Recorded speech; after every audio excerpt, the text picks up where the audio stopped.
Good day, grade 3 learners! Knowledge and skills on how to use the simple forms of verb in a sentence is an advantage. I am Teacher Caroline. Let me share with you today the basic principle to consider in using the simple forms of verbs in sentences, particularly the present, the past, and the future forms. Let us begin with the simple present form. How do we use the simple present form of the verb in a sentence? First, you should remember that simple form of verb indicates present time. It has two forms, the base form and the S form. The base form is used when the subject is plural and for the pronouns I and you. The S form is used with a singular subject and for the pronouns he, she, and it. Try to read and understand these examples. I see the trees from my window. The pronoun I uses the simple form see. You bake flavorful cakes. Pronoun you uses the simple form bake. Jurel and Jarel learn how to ride on a bike. Jurel and Jarel is the subject, it is plural, so it uses learn as the simple form of the verb. Kaina answers her module diligently. She dances gracefully. She speaks louder than usual. It dies immediately after an hour. Those are the examples. The simple form and the S form of the verb are also used to indicate actions that happen habitually or regularly and to express general truths. Please study these examples. Abed milks the carabao every day. My husband and I jog every morning around our backyard. Ewen brushes her teeth every night before going to bed. Now, let me see if you have learned something from what I have shared with you and try to answer this activity. For activity 1, choose the correct verb inside the parenthesis that completes each sentence. Number 1, farmers, flows, flow, the fields for rice production. What is your answer? You're right. Flow is the correct answer. Bungabong na Vaisiha supply enough of onion crop into market. The correct answer there is supplies.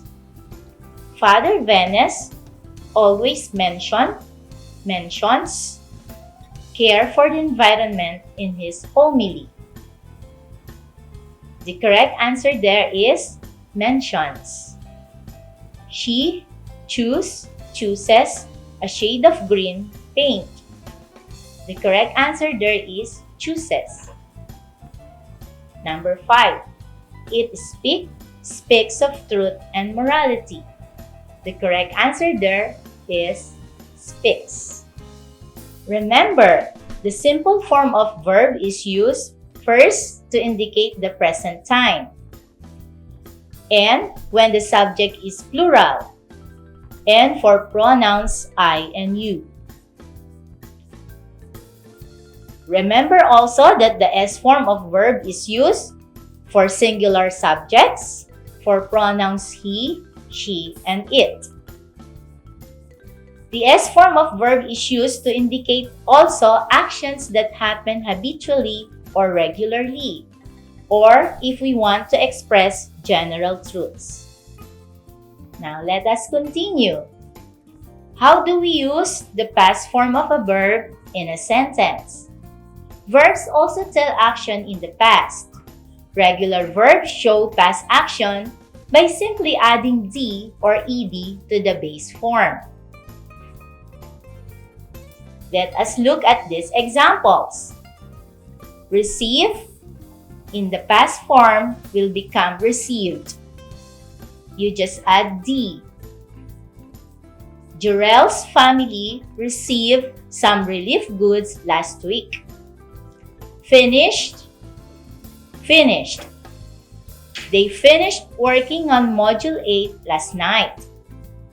Take note of the time signal last night.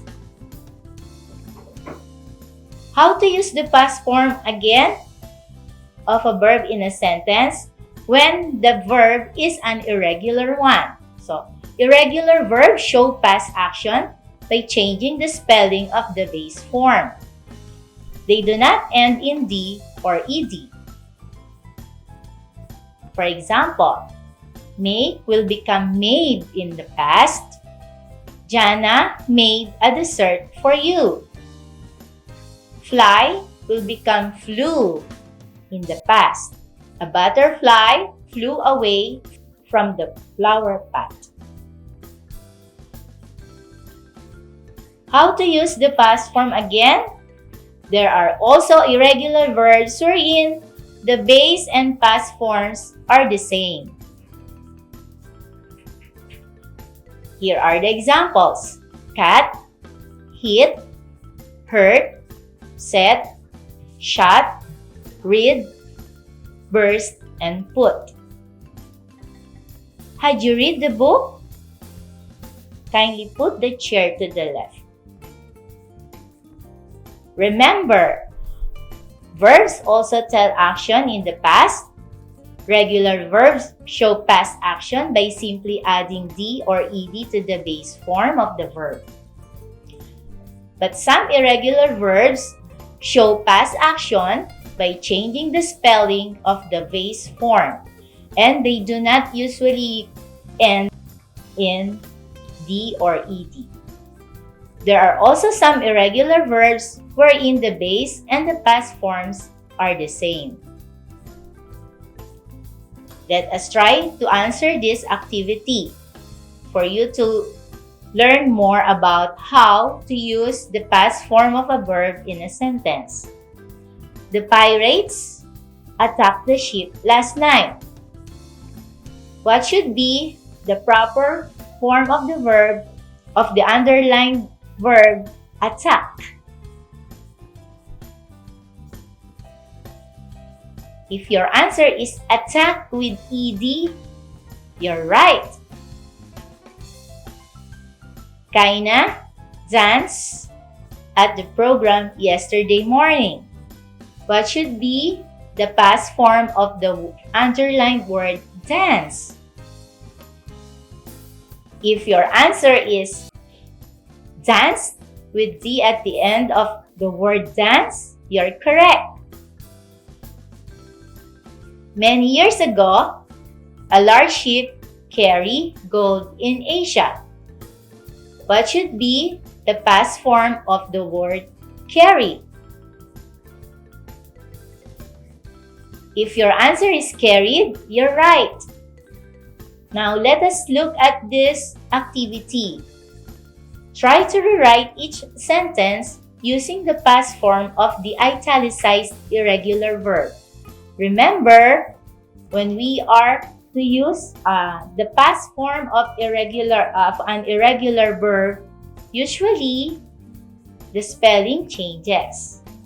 So, strong winds blow over the beach. What should be the form of blow? If your answer is blue, you're correct. Jorel speaks to them about history. If your answer is spoke, you're correct.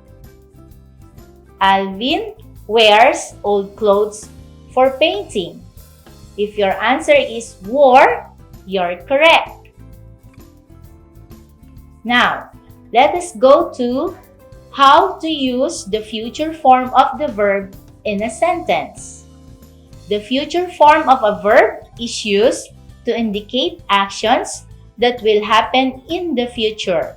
It is formed by using will or shall plus the base form of the verb. Let us try to look at these examples. Will you please check the orders from the line? Take note of the word will and then the base form check. Shall we go now? Please take a look at the word shall plus the base form go. Let us look at these examples. Abet will drop by the mall later.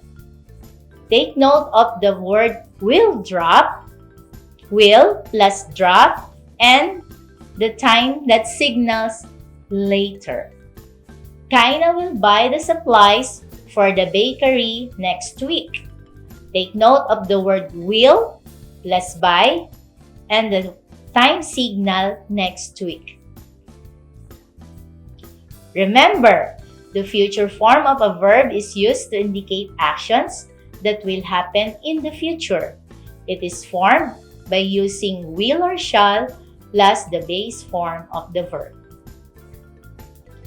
Remember also that time signals tomorrow, later, next week, next time, or next year are used in the future form. Okay, let's try to answer this activity. On each blank, write the correct future form of the verb inside the parentheses. The Sierra Madre mountain range protect our province when another typhoon occurs. If your answer is will protect, you're correct. Miss Cruz invite her learners for an online class next week. If your answer is will invite, you're right. Abet spray his rice seedlings tomorrow. If your answer is will spray, you're right. I do my best to present the lesson. If your answer is I will do my best to present the lesson, you're correct. Jarel apply organic fertilizer to his crops later. If your answer is will apply organic fertilizer to his crops later, you're right. Thank you for listening to me and for allowing me to share with you something I want you to learn for this day. Hope to see you soon.